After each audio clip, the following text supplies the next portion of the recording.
warahmatullahi wabarakatuh. Intinya sesuatu yang sangat tidak ternilai harganya, pengabdian seorang anak terhadap orang tuanya. Itulah yang wujud pertama yang kita perlu lihat, yang perlu kita garis bawahi, bahwa inilah bukti kecintaan, bukti pengabdian seorang anak terhadap ibu kandungnya. Jadi kita semua perlu bangga dengan sosok seorang Umar Key. Dia seorang tokoh muda dari Maluku yang saat ini berada atau berdomisili di Jakarta, dan kita semua tahu beliau mempersatukan seluruh umat, baik berbeda agama, berbeda suku, semua beliau tidak bedakan. Dan di sini adalah tempat berkumpulnya orang-orang yang sangat setuju, yang sangat sepaham dengan beliau. Kita tentunya berharap dengan adanya peresmian atau pembangunan Masjid Ar-Romlah yang dibangun oleh saudara Umar Key akan meningkatkan ketakwaan kita, terutama masyarakat lingkungan sini.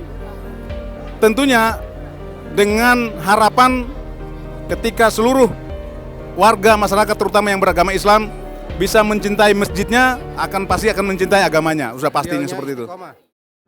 Ilahi lastu lil firdausi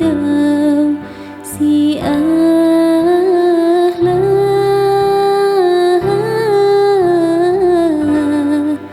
wala aqwa ala naril jahimi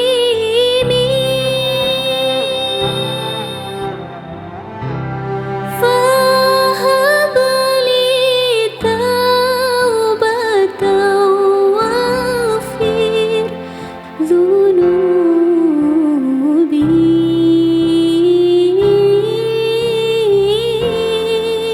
fa innaka ghafirul dhanbil azim.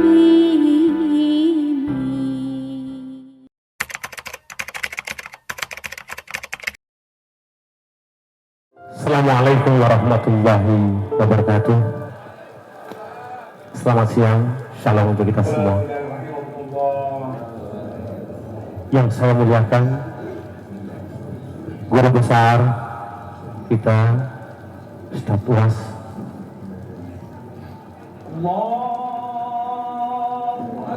guru saya Abdullah,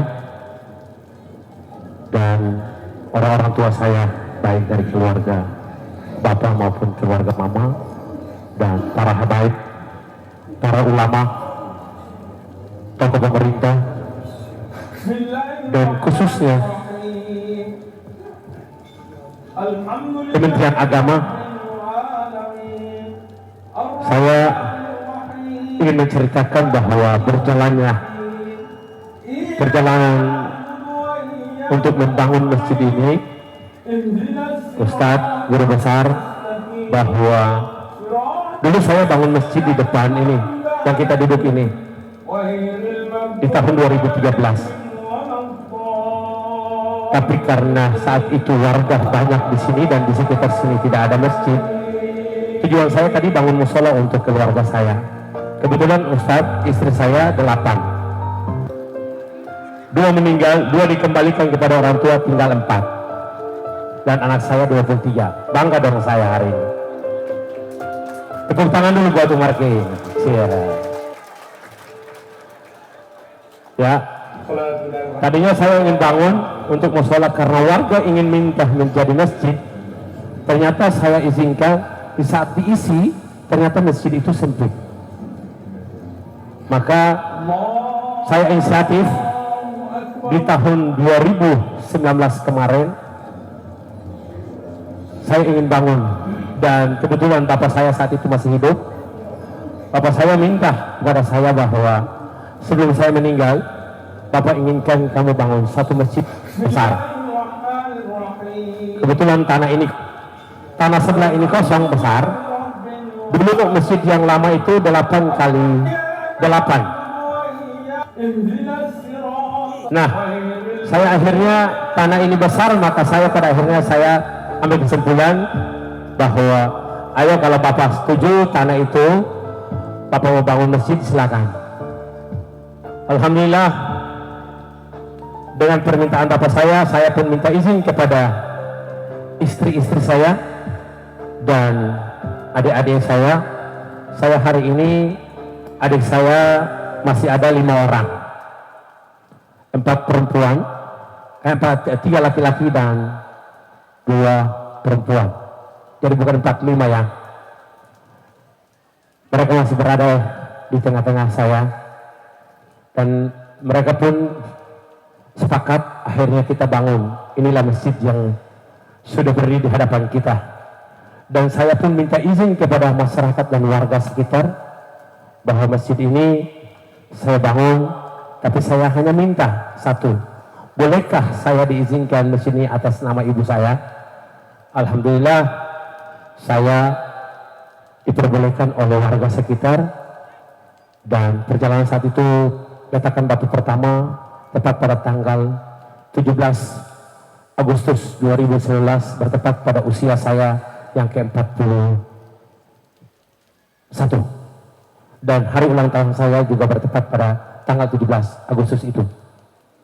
Dan berdiri masjid ini, maka saya hari ini saya mengatakan bahwa masjid ini dibangun atas bantuan.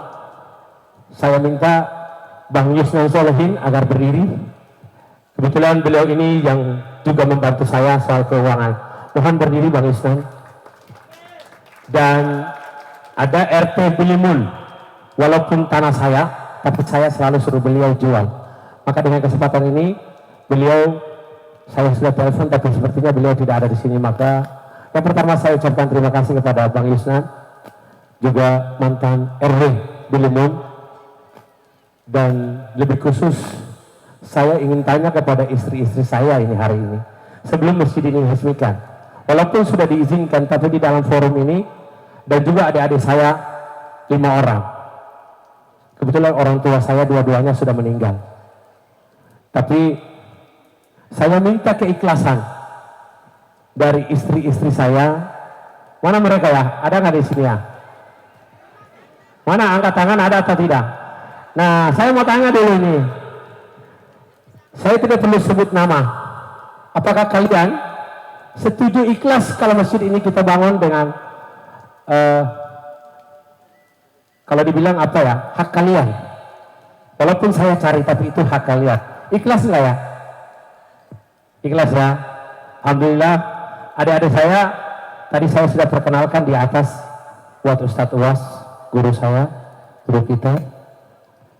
Saya juga minta tanya, saya mau tanya kepada adik-adik saya, ikhlas atau tidak?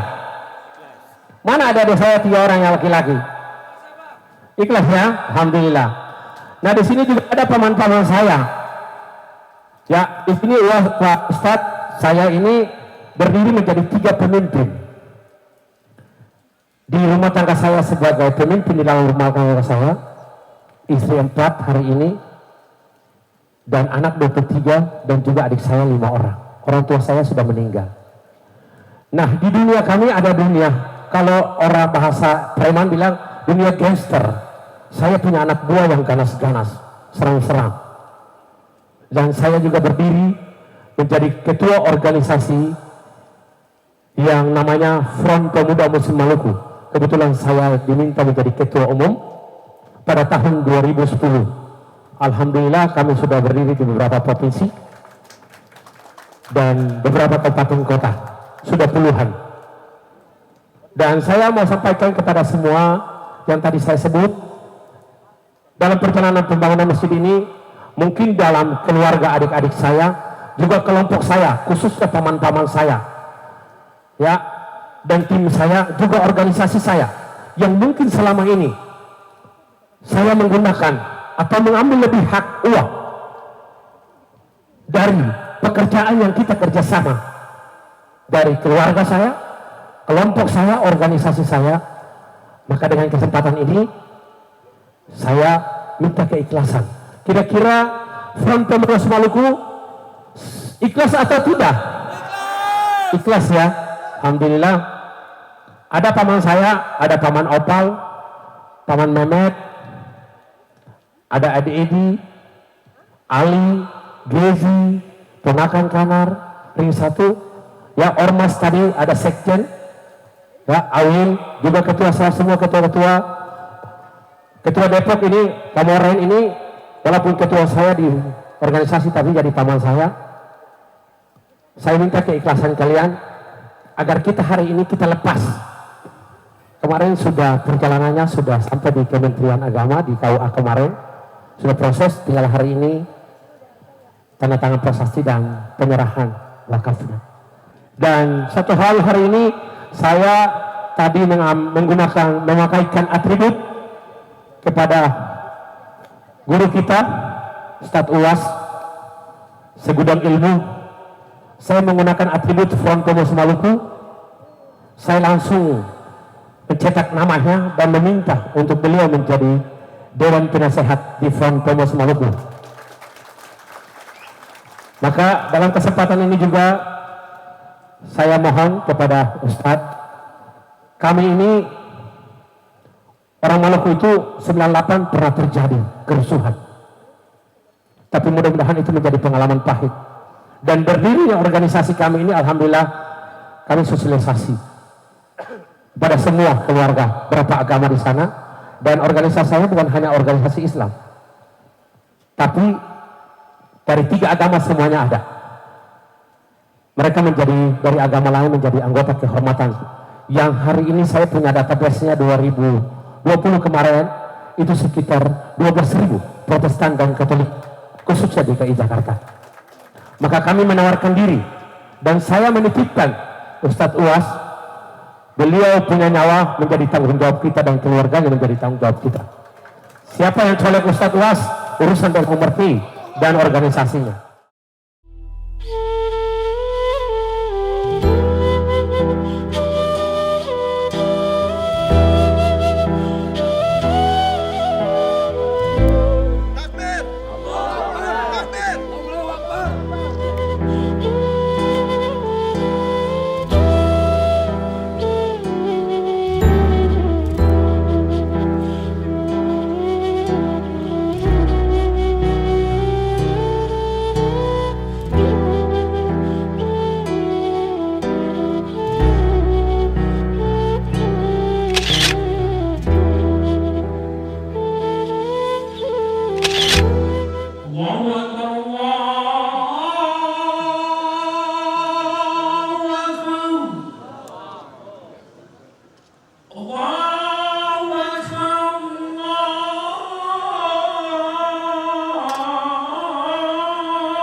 berikan berkah pada umur yang Kau titipkan pada kami ya Allah. Allah maksudna istiqamah ala syariatil wara, berikan kami istiqamah ya Allah. Sampaikanlah semua amal kebaikan bacaan-bacaan kami yang baik-baik, bacaan Al-Fatihah kepada almarhumah Haji Husain dan kepada almarhum Haji Husain dan almarhumah Haji Allah.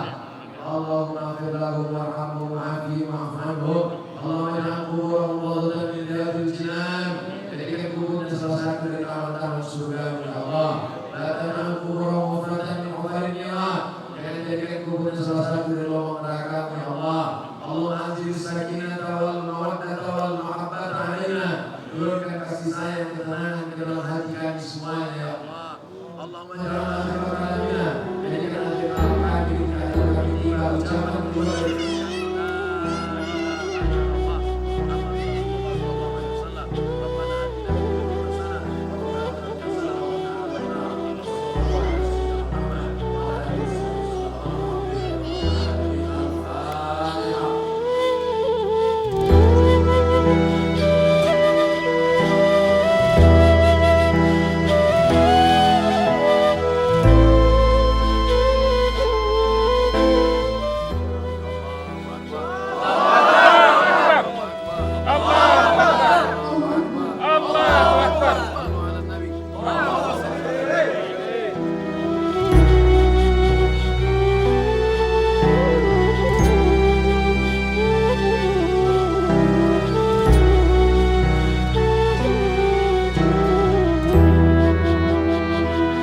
Pertama yang paling dapat kita ambil adalah hijrah. Hijrahnya bukan hanya sekedar hijrah, tapi hijrah total. Beliau menjadi imam, beliau azan, beliau bangun masjid.